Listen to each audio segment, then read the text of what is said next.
We'll continue by talking about national saving. National saving is the entire output of the economy that is not consumed.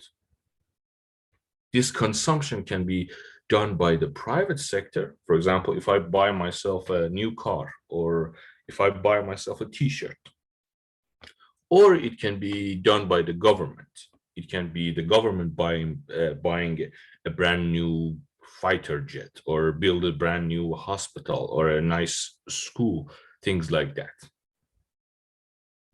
Everything that is not consumed, it is saved.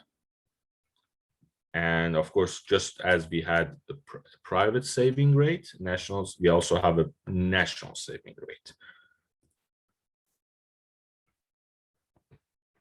Now, governments stimulate saving through tax consumption, or value-added tax, we also call it. This is to discourage people from consuming things. For example, if you have an option to buy this phone $200 or $300, or put your money in the bank for 300, deposit your $300 in the bank, which option is more interesting to you? Which more incentivizes you? If the phone is $300, or the government adds a $50 tax on this phone, and the final price of the phone that you have to pay would be $350. Which one is more interesting for a person to make this decision to buy the phone? $300 or $350? $300. The $300, yes. Because you don't care the money goes to the government.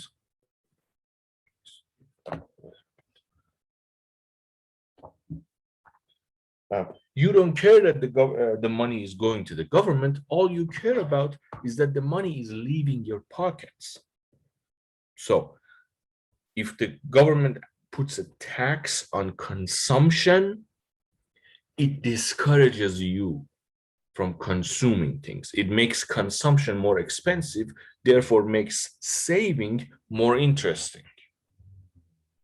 Therefore, you'll tell yourself, okay, instead of now giving all my money to this phone, I'm going to instead save my money so that later I can have more money and I can buy this phone. It will be more interesting for you. Tax consumption would make consumption more expensive and discourage people from consumption, push them towards saving. Or you can give people tax incentives. You can tell them that, for example, if you invest or save your money, you'll be eligible for, let's say, a tax break. These are very complicated things that exist for companies especially, and they often use it. I mean, they always use it. Increase return on saving by playing with the interest rates, we'll talk about later. And one thing that is unfortunately being ignored is reduction of budget deficit. Why budget deficit discourages people from saving?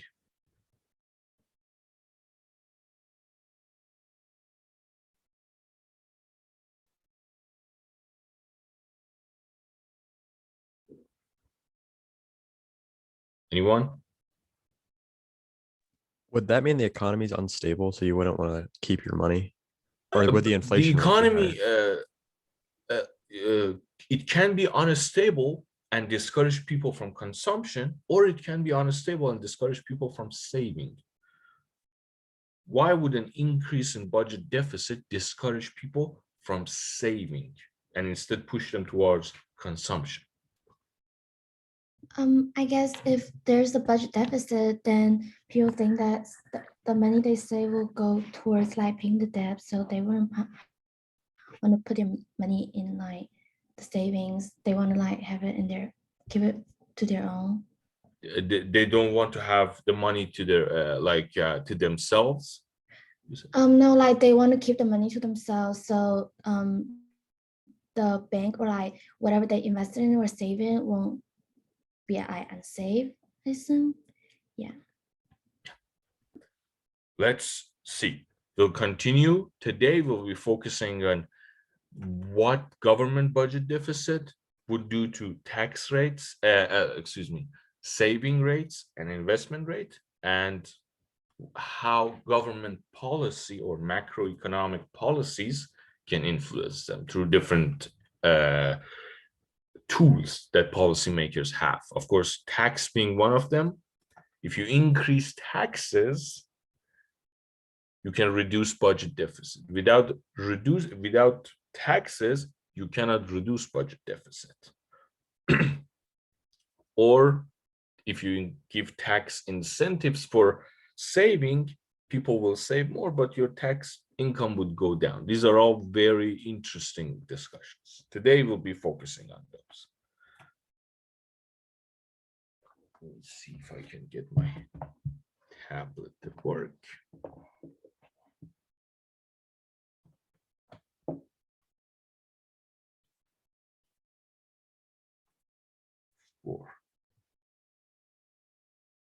Yes, let's take the poll. We have like 30.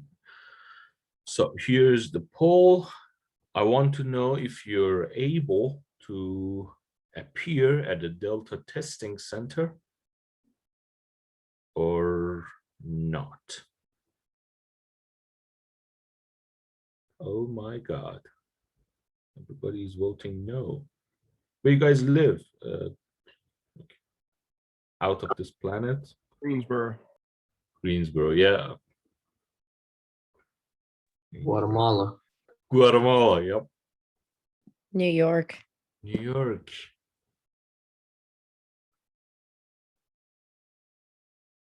Awesome. Guatemala, New York. Been to New York once. Never been to Guatemala. Is it on the Caribbean or Central America? It's in Central America. It's Yeah. right underneath Costa Rica. My dad has been to Mexico once and he told me about it. He loved it. I would want to go and see those cities, like the colors, everything. Yeah, Mexico's a fun time for sure.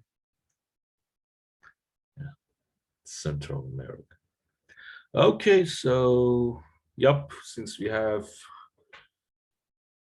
folks from all over the world, yep, exams need to be online. Delta is not possible, so yep. Unless you're willing to come from Guatemala and New York to Raleigh, take your exam and then go back. I don't think so, right? So yeah, this is the result. We're not going to be able to take any like in-person exam. Exams need to be online. All right, so first midterm exam. Let's say next week, Wednesday 14th.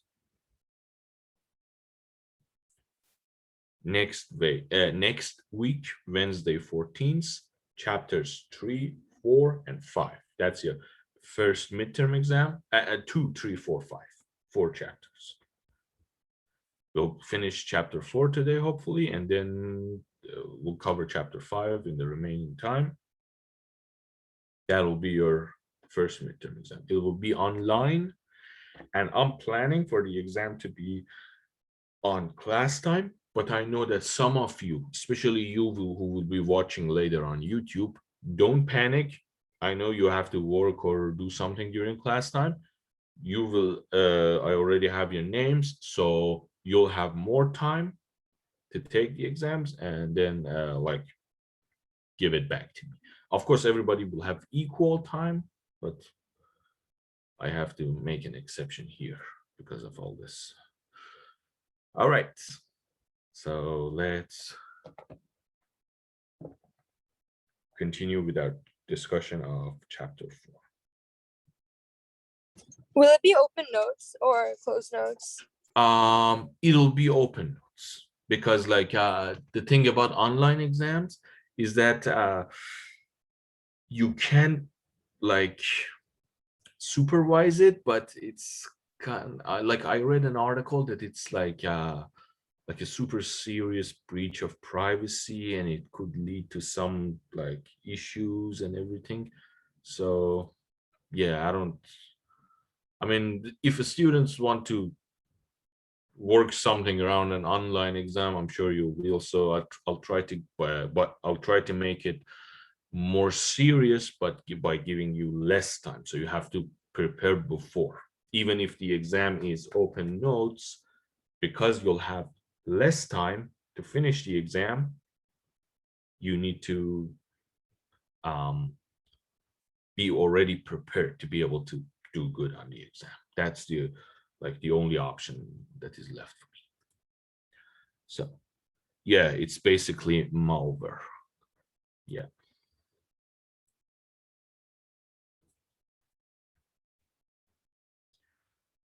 I once read something that the only read somewhere that the only people who you should be more worried about than hackers themselves are folks who design these softwares.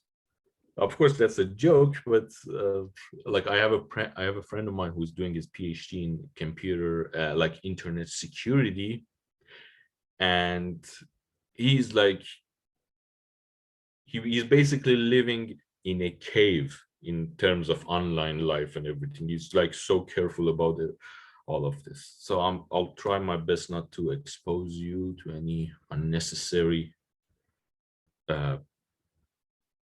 dangers. I say, let's continue.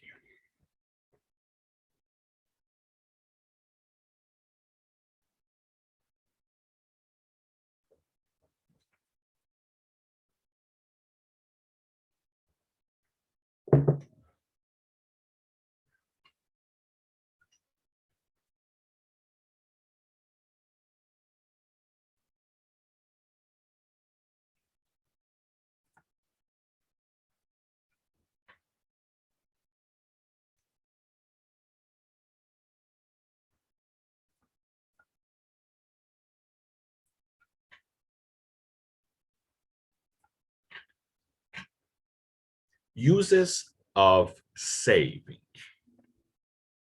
Why do we need saving for? Why do we save? Remember that farmer we talked about? He can either save his grain by planting them back into the earth to be able to harvest more crops next year, or he can eat them. The use of saving is to make it investment. That's why we save.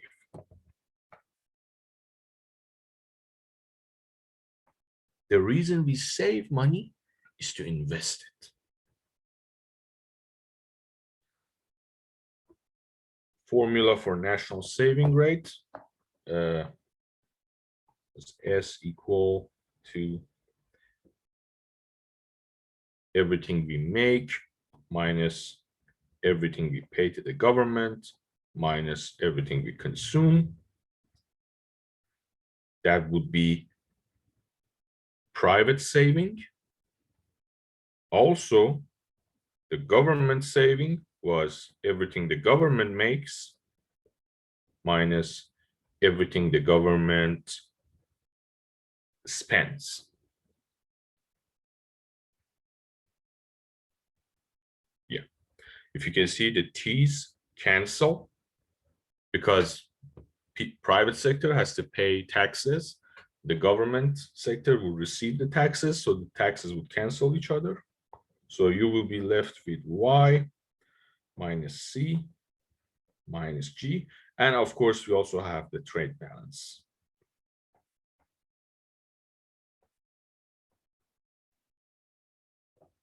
This was the national saving rate. Now, if you replace this Y, we don't have trade balance here, sorry. This is the the saving of the economy. If you replace with Y with the GDP formula, Y would be C plus I plus G plus NX. Back into that formula, C plus I minus C minus G. C's and G's, they would cancel. And you'll have investment plus your trade balance. This would be the national saving. If you take I to the other side,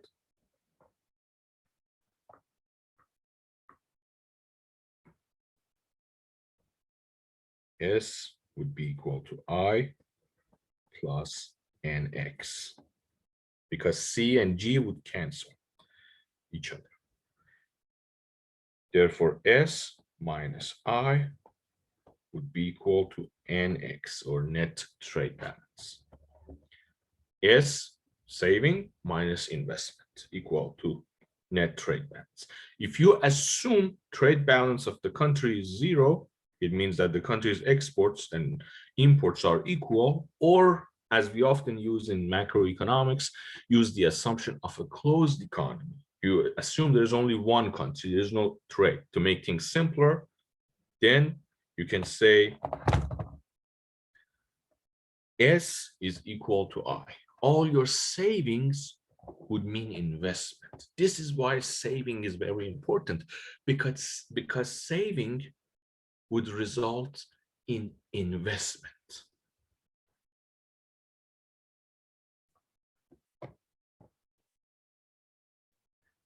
Net capital outflow would be equal to trade balance. That's another way to put it.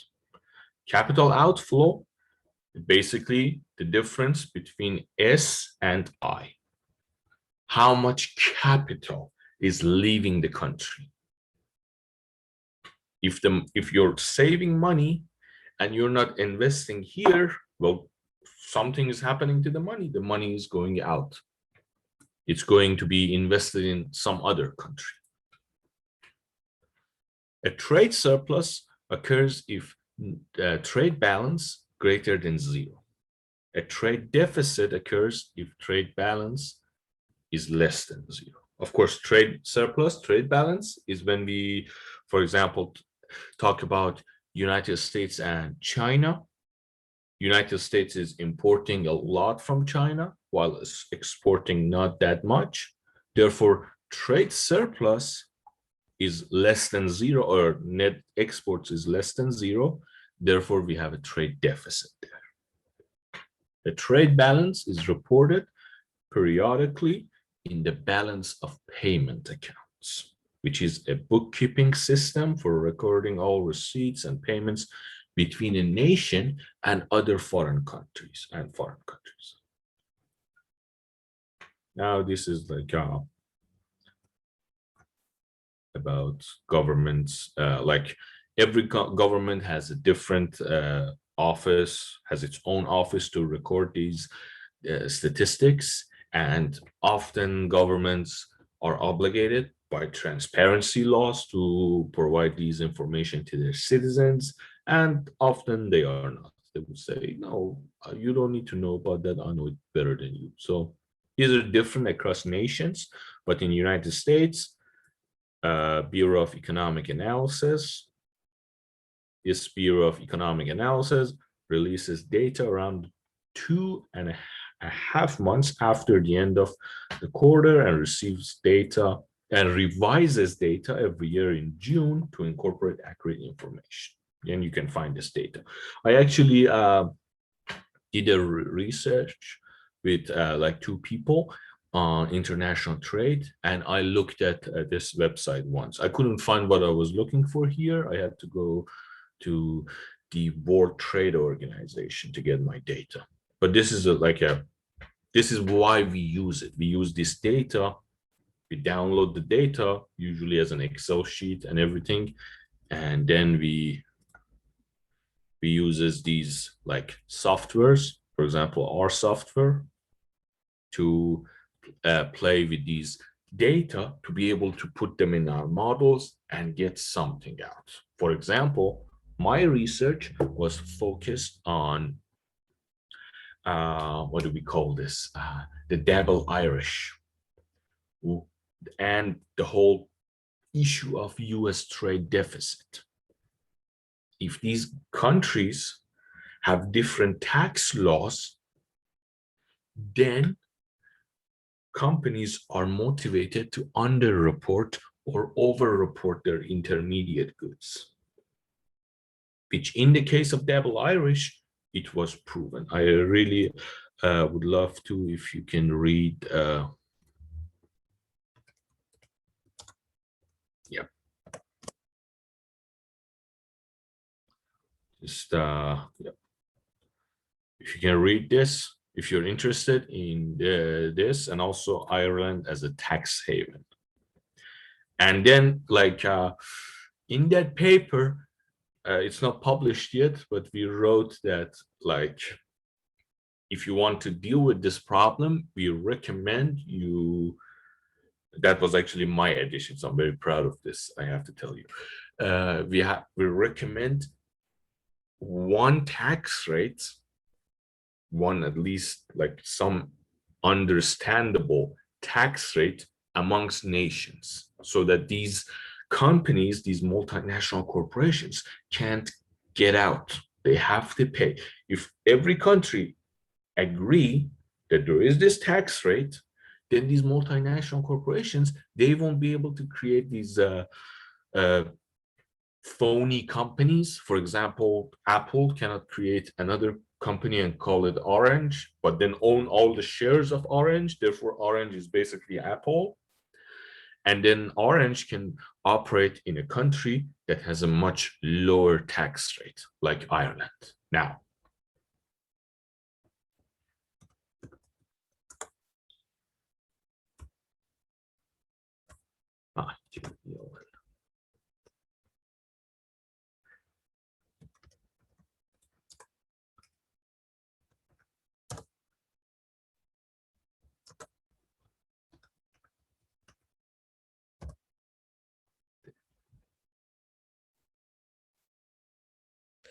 There was a question in the chat. It said, so would this eliminate shell companies? like if you want to eliminate those, I mean, I'm pretty sure they're going to find that these guys we're talking about, they're much smarter than me. I have to tell you.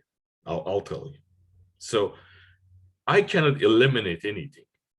What we can do is to make it harder, so that they would have to like spend more money by increasing costs to these companies.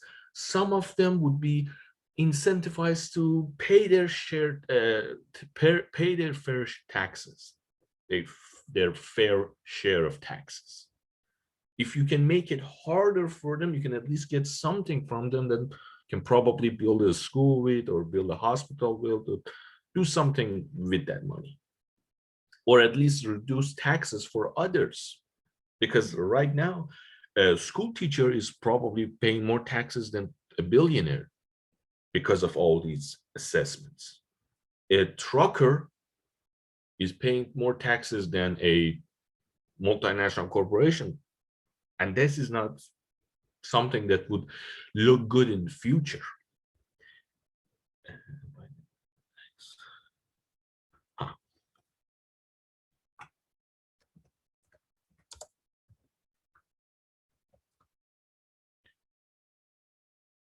I actually saw this yesterday.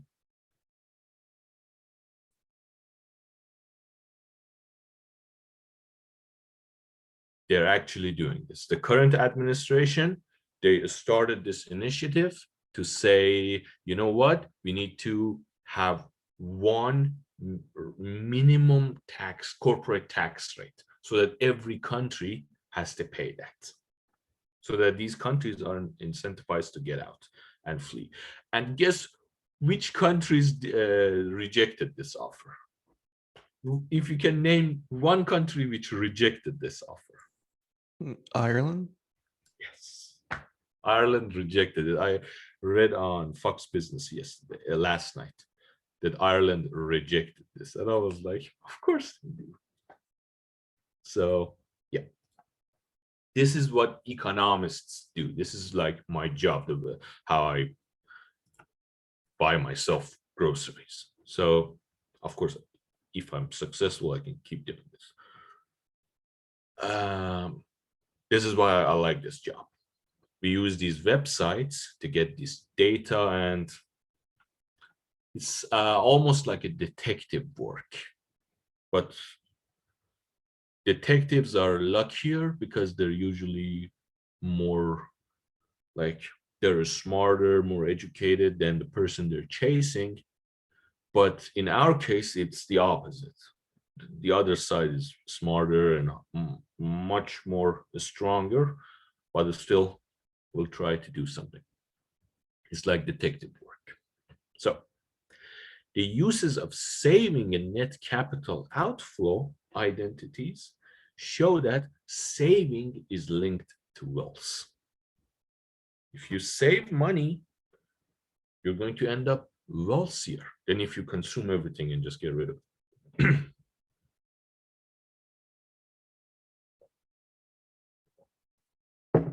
Saving in either finance investment or net exports.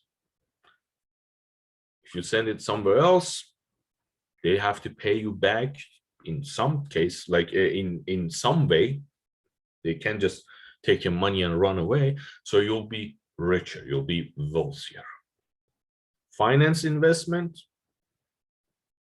you will get direct results back. An increase in net foreign assets, American-owned assets, minus foreign-owned American assets, increases wealth. This is very important, especially like today for United States, because right now it's with the issue of multinational corporations and private wealth in the United States. If you consider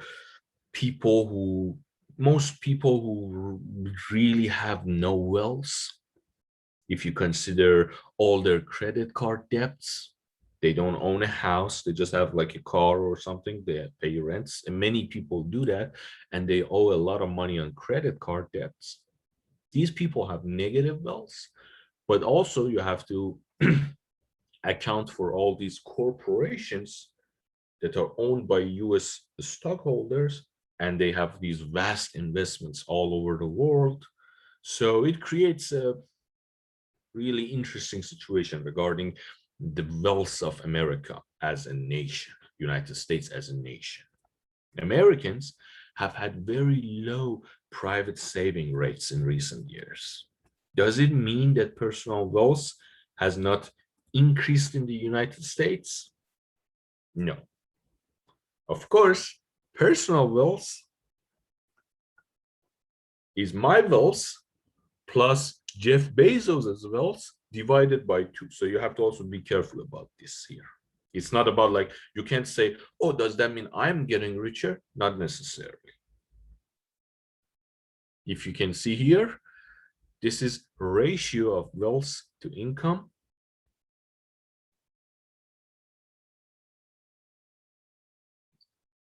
Keeps going up, but then you have the 2008 Great Recession. Naturally, it fell back by a lot, back to the 1995 rate, but then it started growing again.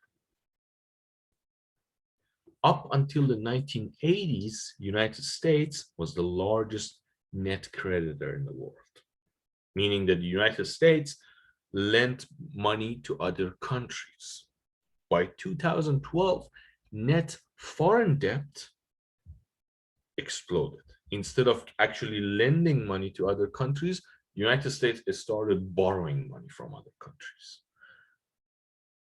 Over $3.9 trillion, or 25% of the GDP. how did the United States go from being the largest net creditor in the world to the largest net debtor? The net capital outflow identity gives us an answer. Net foreign assets in the United States. Foreign assets, it means that, for example, if China buys a factory in the United States, for example, in Mississippi or in South Carolina, if another country starts a factory there, I know like right now, hog farms in North Carolina, they're owned by China because the Chinese are, I think, the #1 pork consumer in the world. So they have bought a company which kind of runs all the hog farmers, lots of hog farmers in North Carolina as a contractor. So give them like tools, equipment, and then shares in the profit and their output, which is pork. So these hog farms are actually considered a net foreign assets, almost. On the other hand, lots of companies out of the United States are owned by US companies. For example, in China, the #1 employer is called Foxconn, and Foxconn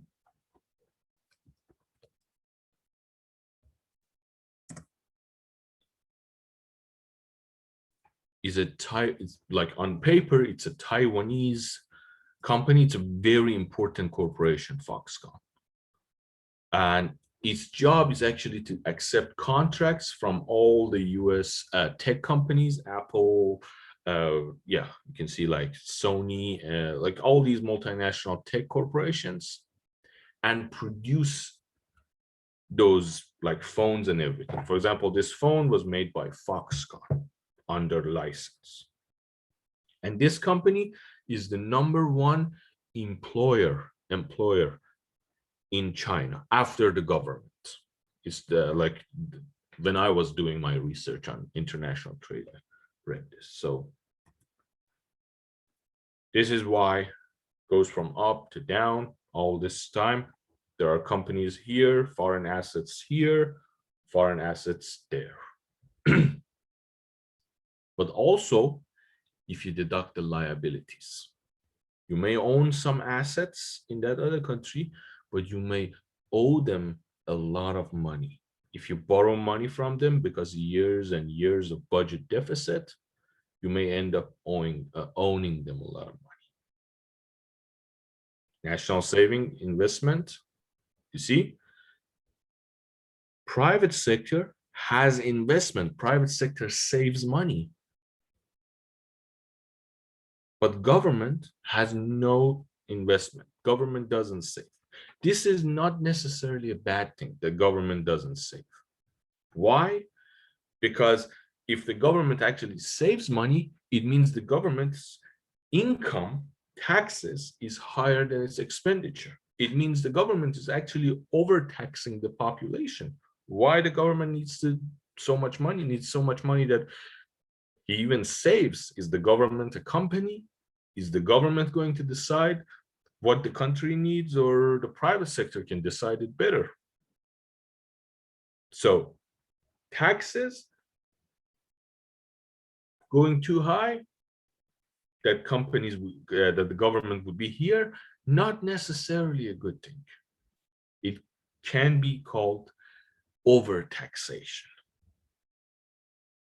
If you're making more money, Mr. Government or Mrs. Government, reduce taxes. You don't need that kind of money. Give people back their own money. They know better how to spend it than you. That's one way to look at it. But the problem starts here, when private saving rates also go down and down and down. And government saving rates, of course, it's in the negative. If the difference between these two is too much, it's lower than the 3-4% that the government needs to borrow, this means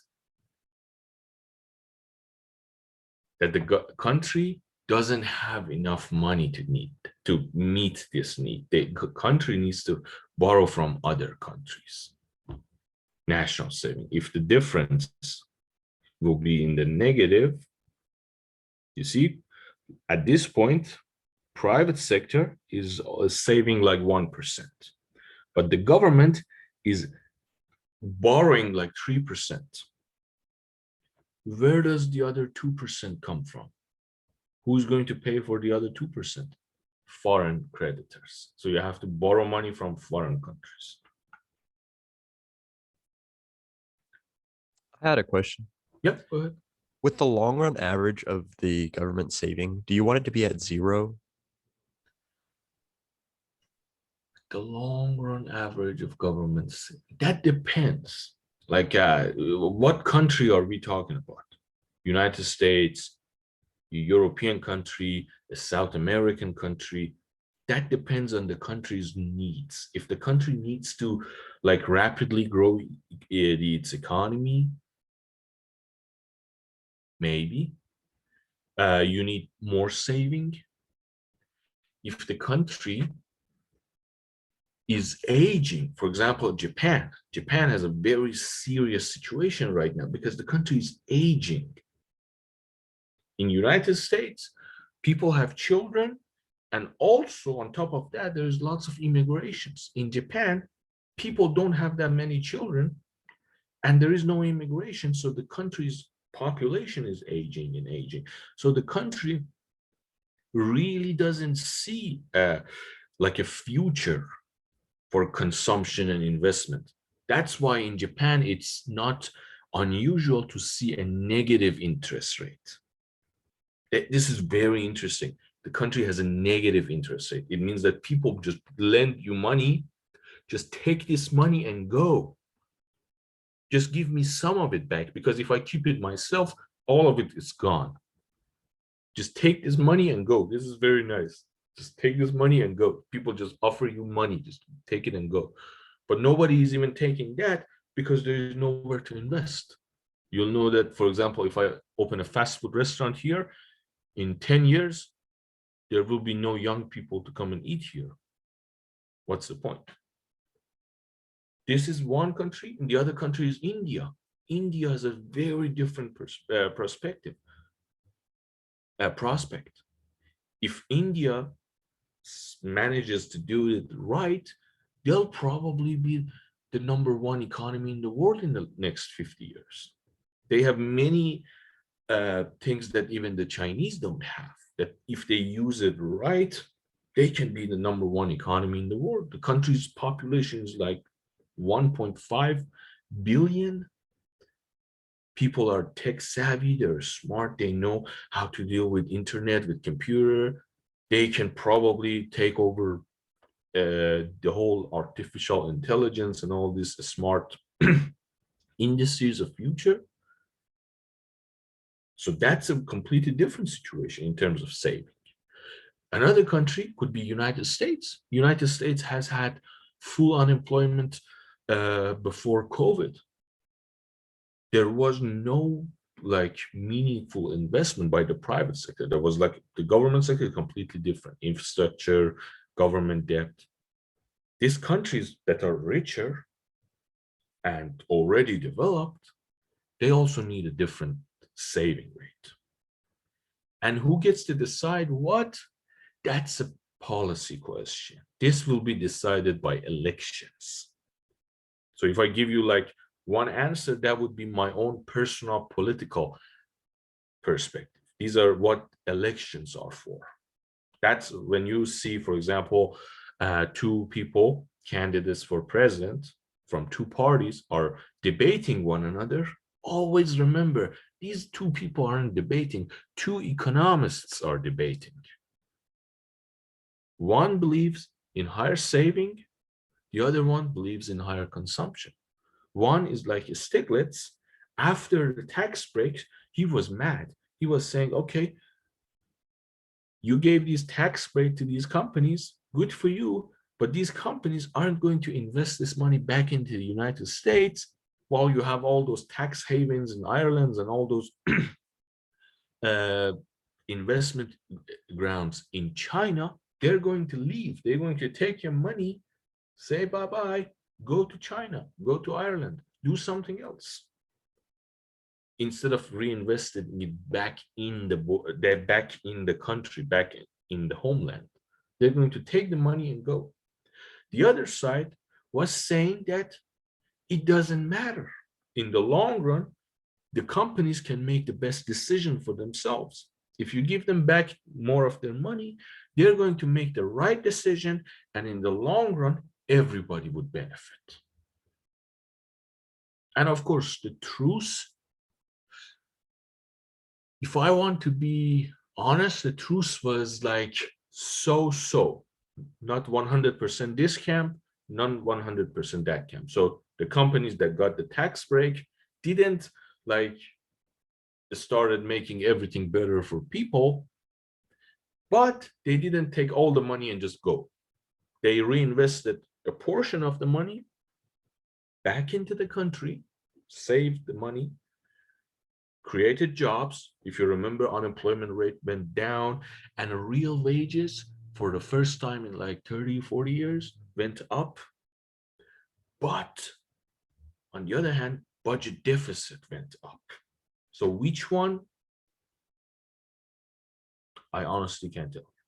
I mean, I have my opinion, but that's not like a research-based thing. It's just my personal thing. I would gladly share it with my friend over a beer, but not as a like a professional backed up policy suggestion.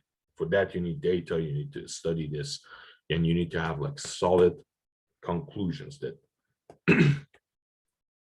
average saving rate equals 0 would be good for you, or average saving rate positive would mean continuous economic growth for future generation. If I'm not saving anything, my ancestors saved a lot, therefore now I can have this life. What if my grandchildren,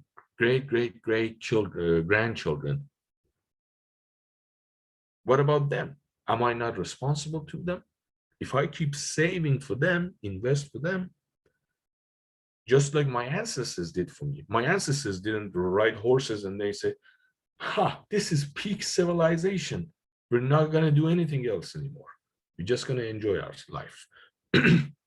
Now that we have tamed horses, we don't need to walk. So that's it. This is the end of civilization. We're just going to stay here, ride horses, and have fun. They didn't do it. They kept investing and investing. They created factories. They created a steam engine. Then they created internal combustion engines. They invented electricity. They did all of that by saving and investment. Now that it's my turn, it's kind of like, you know what? Those guys will be fine. Let's just enjoy the moment. That's also an issue when it comes to saving. That what do we see each other? Like what role do we assign to each other as like one point in the whole civilization of man? That's more like ethical. For example, I read this paper about climate change. There was this scientist, this economist, who criticized other economists and said that you guys, by assigning a higher value to the current time in terms of in terms of natural resources and climate, you're ignoring your responsibilities to future generations. If I don't save, if I spend all my money just to make sure that I am having a good time in my life, and if I don't treat the climate and the environment right, maybe I'm kind of not being loyal to my grandchildren, the same way that my ancestors were loyal to me. They worked hard, they saved, And this is, again, these are very serious, important questions that should be resolved in elections, and lots of debates are needed. So that's an excellent question you asked. Like I usually think about this on my own, but there are like lots of factors. I would say, now that you ask this, let me give you my personal opinion. Let us have saving rates greater than 0. We inherited civilizations from our parents, and we'll have to give it back to our children once the time comes. They saved to make us enjoy computers, phones, and everything, and we'll have to save to make them be able to enjoy something nice. Preserve the world for them, make it better. That's my personal opinion. All right. To further understand the link between saving and investment in the long run, when all prices are flexible, first assume a closed economy. As I told you, sometimes in macroeconomics, in order to make things easier, we assume closed economy. We assume there is no trade between other countries. So Y is equal consumption, investment, and government expenditure. There is no other country to trade. Subtracting C and G will give you saving equal investment. We did this. Now, real interest rate keeps the market for saving and investment in equilibrium. Before we continue, let me till my tablet is ready. Let's continue this. But remember, for saving to become investment, there is a market. There is a market for money. People who borrow money. I use this example. If you remember, a young couple, like recently wed 2 spouses, or a young couple, they just started the life together, they moved in together, they need a house, they need to buy a house, they need to, I don't know, like start a family business, something. These 2 spouses, they don't have wealth, they're young, they just started working, they just finished school. What do? Down the street, there is an old couple, like 2 spouses who have been living with each other for 50 years. They've been working hard, they've been saving money. Now they have like all this money, all this cash that they have saved throughout their life. But they don't need all this cash right now. What do they need like $5 million for?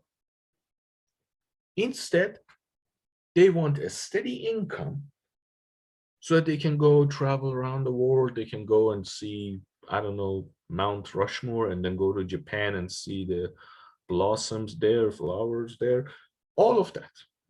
Like stuff that people at that age would like to do. What do? They go to a market. This here. They go to the saving investment market. There is the supply curve. That old couple, they are not alone. There are thousands of other old couples like them. They brought their money, supplied. And the young couple, they're not alone. There are thousands of other young couples. They need that money. And then they negotiate with each other. They negotiate over what? How much money they lent, the old couple lent to the young couple. In return, how much interest rate? How much interest? The young couple give to the old couple. Supply, demand. It's like a phone market. Like there is a market for smartphone. Apple, Samsung, BlackBerry or Blueberry, I don't remember exactly. They're on the supply side. On the demand side, we are. We go to Apple store. Okay, how much is this phone? Then we go to, I don't know, like Android store. How much is this new Galaxy phone? We negotiate, we arrive at an equilibrium.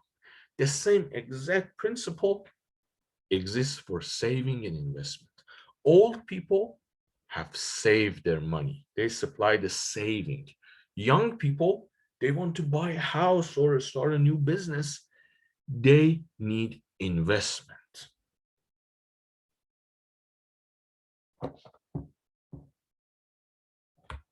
This is the market for investment and saving.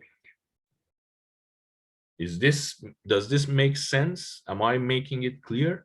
Because this is very important. If you have any questions, make sure you ask.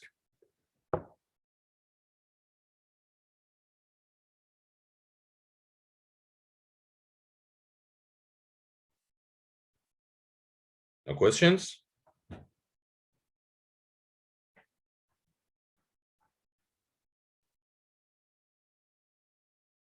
Is anybody here still? Or I'm talking to myself? Yep. I'm here. Yeah, I'm here. I'm here. We're here. All right, great. Wait,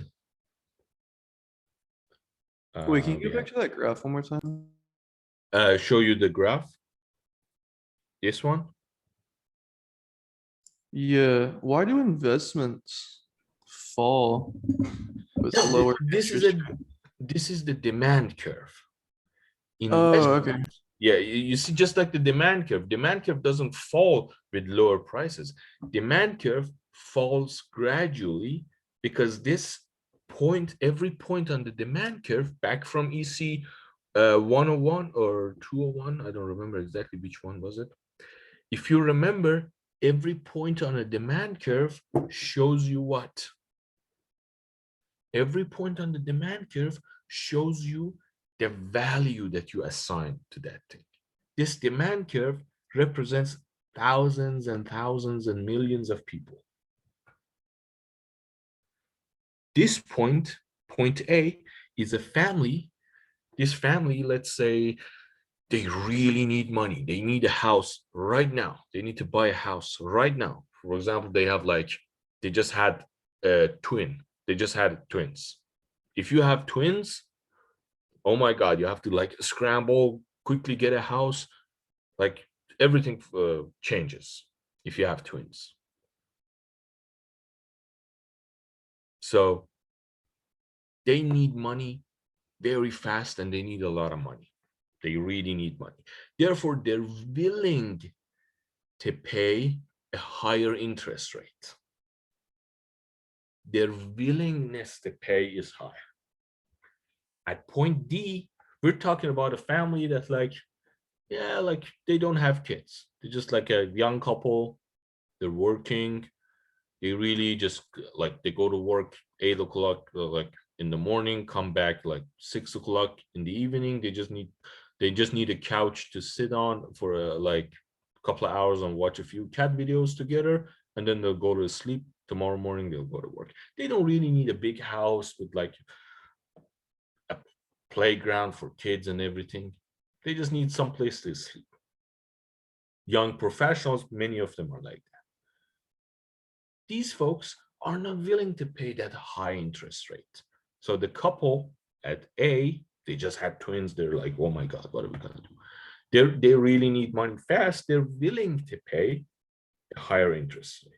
This couple at point D, they don't really need money that much. So they're not willing to pay that high interest rate.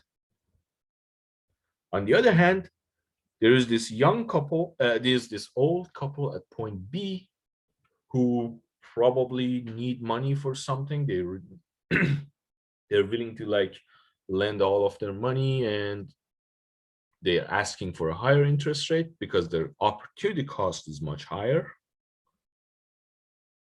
Points on supply curve shows you costs. This shows that family B cost of lending money is a lot compared to family C. Family C's costs of lending money is too low. For example, family B could be dealing with a medical emergency. They need to pay for all the surgeries and everything. So they really value their money. That's why after equilibrium, they're not in the market, because they really need either a high investment rate, interest rate, or they have to spend their money themselves for medical emergencies. This is what happens often. But go ahead. Or so like someone who wants to save wants high interest rates. Yeah, people who want to Oh. save, they want a higher interest rate, because they'll be getting a lot more money. Oh, because they're loaning their money out. Yeah, to others. They're not Oh. borrowing money. If you're borrowing money, you want a lower interest rate. The investment side, companies, younger couples, or young people in general. I use this simple example: young couple versus old couple. But this is most of the time, these are companies in different business cycles also. So yeah, they negotiate with one another until they arrive at an equilibrium point. Every point on the supply curve represents costs. Every point on the demand curve represents willingness to pay, WTP, willingness to pay. Did I make sense? Mm-hmm. Great. Let's continue. Where were we? Yeah, here. So there is a market at equilibrium because of the real interest rate. And our consumption, this is getting serious.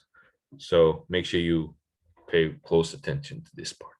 Our consumption, how much we consume, it depends on two things.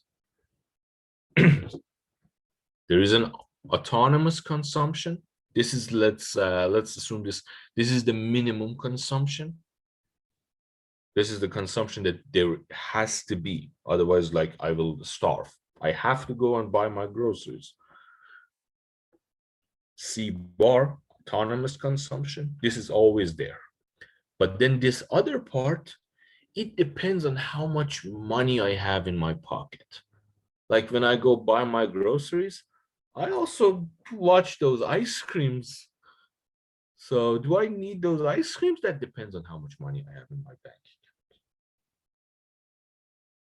I may even see that PS5. Do I have that kind of money to buy myself a PS5, or just get the groceries and get out? That's the second part of consumption, which is a function of your disposable income, how much money the government left you after taxing you, Y minus T, and your interest rates. Interest rates also affects that, because if interest rates are too high, instead of buying myself that PS5, I would lend that money to someone who needs it for investment, enjoy the returns. If the interest rates are too low, I'll be like, yeah, it's not really worth it. Instead of putting my money in the bank, I just buy myself something nice and enjoy it. So a function of first your disposable income. If I have a lot of money in my bank account, that PS5 will look very interesting to me. Also, my interest rates, real interest rate, not nominal. Forget about the nominal interest rate. It's not important. Interest rate is your friend. Nominal interest rate is like a nominal friend, not important. Real interest rate is like your real friend. It's important. So you care about real interest rate because you're always facing a trade-off, whether to save your money or consume your money. If interest rate is up and up, saving money makes it look more interesting. If interest rate is too low, saving money, not really interesting. I just go buy myself something nice. This is for the consumption side. For every part, we assume these are exogenous and fixed. These are just given. Let's say the government doesn't change its budget every 12 minutes. So the government is actually a stable. Tax rate is stable. So I know how much taxes I'm going to pay. I don't have to worry about the government changing taxes. Physical capital and labor from production function. Remember, Y equal A multiplied by K power alpha and L power beta. These two are also fixed. Therefore, your total output of the economy is fixed. This here. Long run aggregate output. So in the long run, let's assume you just produce a fixed amount of goods and services. And so desired saving becomes some constant minus some autonomous consumption. This is constant production minus autonomous consumption. The minimum consumption that you just have to make. I have to buy myself groceries. I have to pay the rent. Otherwise, it's not possible. Minus this changing consumption, this consumption, this PS5. Do I want to buy this or that new, the brand new pair of shoes that I saw? Do I want to buy that or not? Minus the fixed government expenditure. So this part is fixed, this part is fixed, this part is fixed, and also in this function, your disposable income is fixed. Y bar minus T bar. Your disposable income doesn't change. I always have the same amount of money in my pocket. It doesn't change. What changes is the interest rate. The only thing that changes in this model is the interest rate. This change would cause this function to change, and this would cause this equation to change. Therefore, your saving would change. You definitely need to rewatch this later on YouTube. The saving investment diagram, as we talked it. That was for the supply side, for the savings side. That's how they respond to change in real interest rate. If real interest rate goes up, saving becomes more interesting. Saving would become more attractive. Therefore, you would consume less. This C function would go down. If you see the negative sign here, the minus sign here, then something minus goes down. The other side of the equation, the plus sign would go up. Interest rate goes up. Saving becomes more attractive because consumption would become less attractive. Therefore, interest rate goes up, saving goes up. If interest rate goes down, let's talk about the demand side. Why do we people borrow money? Why do we borrow other people's savings? In economics, because it's common sense, you borrow for investment. You don't borrow money to buy yourself consumption. Very, very important thing. When you get a credit card, you're borrowing money. Are you going to go and buy yourself all that consumption with the credit card? Or are you going to only buy yourself investment with that credit card? I was actually against getting a credit card because of this formula here. Of course, I had to get credit cards, but I tried my my hardest to resist by getting credit cards here. Why? Because you're going to borrow money. If you borrow money in economics, you only spend it to invest. You don't buy yourself stuff with your credit card. In economics, that's not the right thing to do. Why? Because only investment can give you back enough which you can pay off your debt and also pay the interest rate. If you just buy yourself a PS5 with your credit money, how are you going to pay it back? From somewhere else. You have to work and pay it back. This is why many people in today's world, they don't have anything. Because if you consider all their credit debt and all their accumulated interest payments, they would have to work until their last day just to be even, just to pay back everything. They would never be able to buy a house. They will never be able to invest some money somewhere, start a business, be some like wealth owner.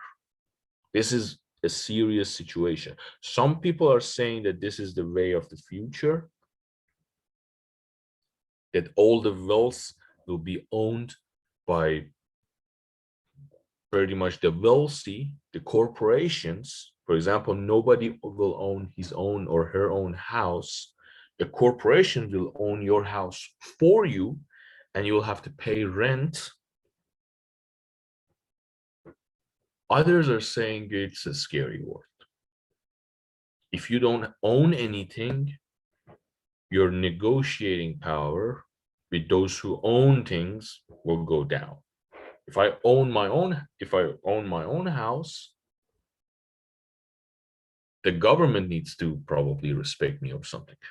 If I don't own anything and I'm having all this credit card debt, my power as a citizen and things like that would go down. That's an argument. But the beauty of this argument is that it shows us in economics, you don't borrow money to consume. You only borrow money to invest. If you're in this market, you're not looking to buy a PS5. You're not looking to buy yourself a nice car. You're not looking to buy yourself a new pair of shoes. You're looking to buy a house.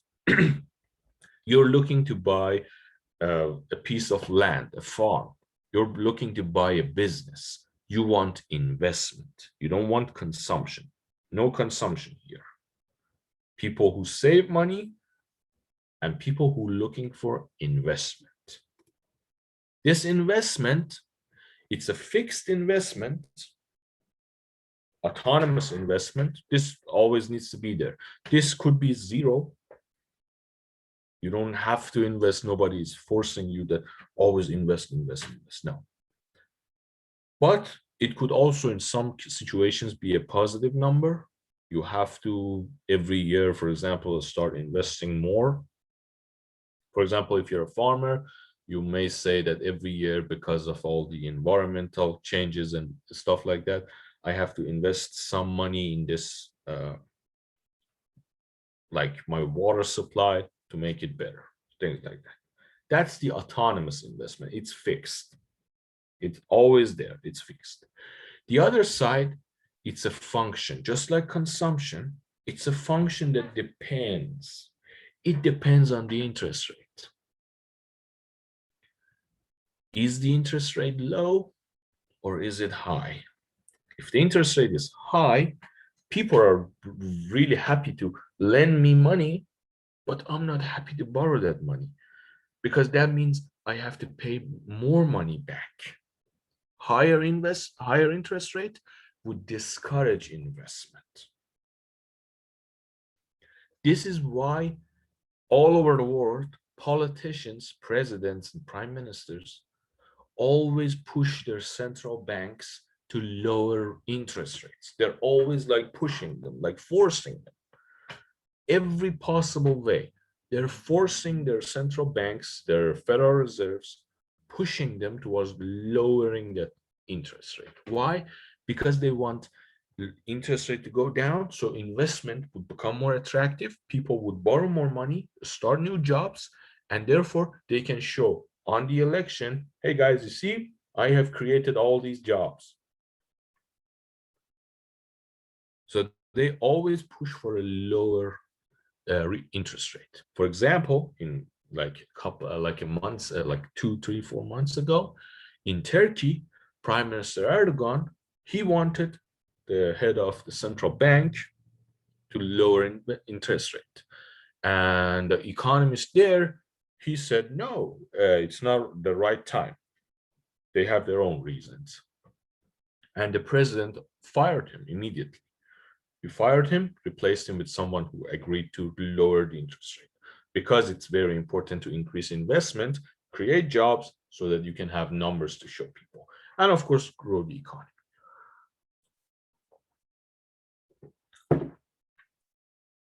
It's also like in United States, the president doesn't have the power to do that, just outright fire the head of the Federal Reserve. So there was this very funny article here.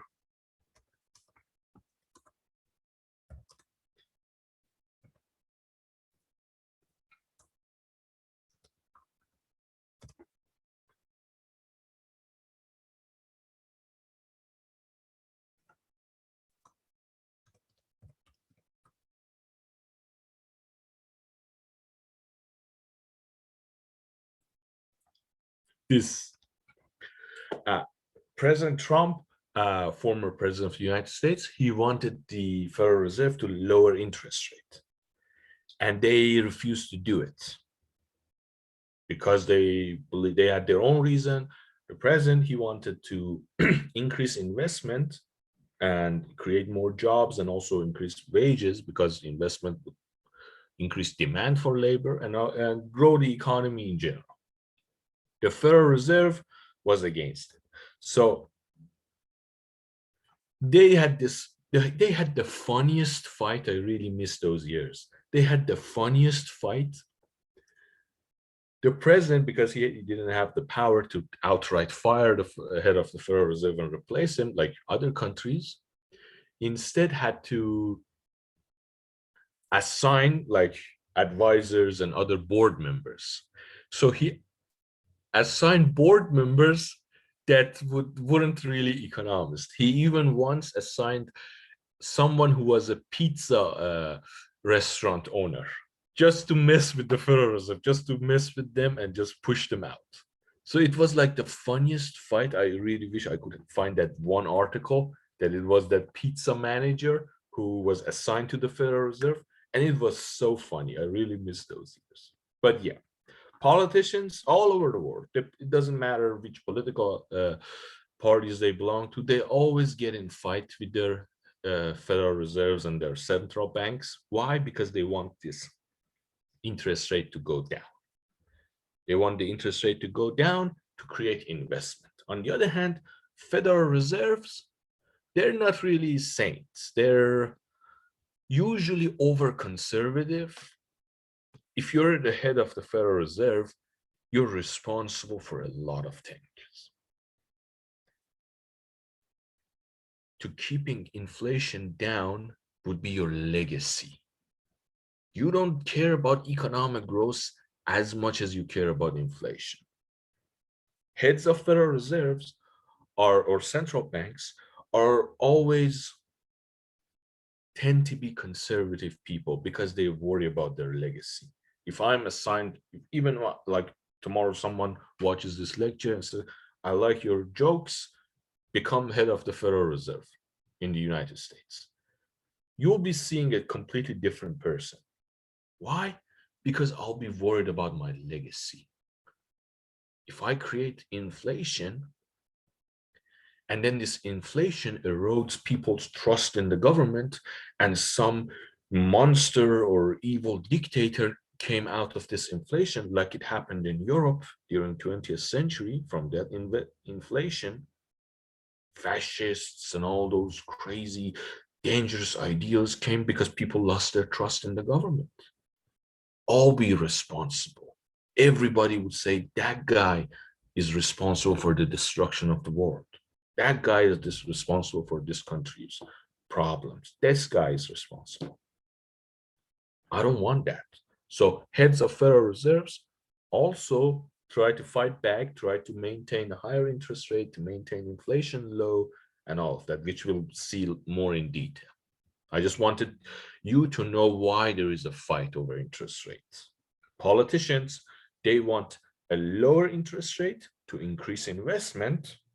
Heads of Federal Reserves, they want a higher interest rate to keep inflation down, and they constantly fight each other. And it's in case of the last couple of years, it was very funny to watch. I miss those fights. The economic news was really interesting back then. So, goods market equilibrium. In the saving investment diagram, equilibrium interest rate keeps the goods market in equilibrium. If R is higher than equilibrium level, if your current interest rate is here, what happens is that when current interest rate is higher than equilibrium, people are willing to lend money. Lending money is much more interesting, but they're not willing to borrow money. The demand side would say, no, we won't borrow money. No, thank you. The demand side would go down. Desired investment is less than desired saving. Investment is the demand side. Remember, people borrow money to invest. When interest rate is higher than equilibrium, you would say, no, it's not worth it. I don't want to borrow money. I don't want to invest. I just don't invest. They leave the market. On the other hand, this is what politicians want. They want interest rate to be lower than equilibrium. Then desired investment is greater than desired saving. They want to make it lower than equilibrium level to push folks to borrow more money, to invest more money, to create more jobs, even higher levels than the equilibrium. They want to show numbers when the election season comes. They want to show, you see, when I took power, unemployment rate was at 3%, but now it's at 2.5%. Vote for me, I am great. They don't talk about equilibrium levels during political debates because nobody knows what equilibrium levels are unless you have like EC 302 and EC 202. If you didn't pass these two courses, you wouldn't know. And nobody cares. They just care about the final number, unemployment. If real interest rate is lower than the equilibrium level, investment would be higher than equilibrium. And therefore, more jobs are created, more people are working, more people are getting paid, everyone's happier, winning elections would happen. Response to changes in saving and investment in a closed economy. Now we're going to talk about different tools available and different shocks that make that investment and saving changes. I use the example of one of the main tools, which is playing with the interest rate, to demonstrate how it's done. Tomorrow, we'll talk about everything else. Why do governments and central banks fight each other all the time? And it's so funny to watch for me. Unfortunately, I haven't seen those funny fights in a while. And other disagreements and other policy debates that exist in macroeconomics, which would affect our saving and investment. That's tomorrow's work. Thank you very much, everyone. Is there any questions? If no questions, we can go. See you tomorrow. If there is a question, I will stay here. We'll talk. I will definitely make homeworks available for you tonight, even if I can't make Moodle work. I just post it on and then grade it one by one. So your homeworks will be available and you will have enough time. Remember, your first midterm, Wednesday next week, 14th. I'll make it available through Moodle. And those of you who will be watching later on YouTube, don't worry, I got you covered. Can you make the exam like open for like a period of time instead of between the lecture, like the class time? That causes trouble. Yeah. Can't you make it during class time?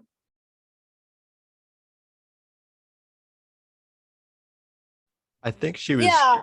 No, I was just wondering like if there's any flexibility of the time just in case if something happens, but like I think yeah, we can make it like I can make it during class time most likely. But I was just wondering if it's like gonna be open Yeah. for an extended Yeah, period, even if it- you give us like 1 hour and 30 minutes or whatever set time. Yeah. My plan is to make it only available during class time because it's an open note exam. I want you to have limited time so that you had to prepare before, and also other things that would happen during an open note exam. Would you consider doing it later at night? Just because I don't think I'm the only one, but I work an internship and I would rather like focus later than try and do it during Yeah. my internship. Yeah, you're right. Yep. That yeah. Thank you. Yeah, you have a good case. Yep. I'll let's talk about it tomorrow. Now my brain is almost like You ought to completely off. just Okay, be sorry. open for the whole day, just because Oh. it has different times, and then just complete it within that day. Yeah, and then you can Yeah, set it to like the 1 hour 30 minute, like whatever the amount of time you're gonna give it anyways. Just give us that much time. I but don't then know we if can- Moodle has that capability. They do. a lot of my classes like this summer, that's what they did because like a lot of students we like work and we have other stuff going on. Yeah, during the if I daytime. can, yeah, I didn't know about that ability. If like Moodle has that ability, let me just stop recording at this point. Yeah,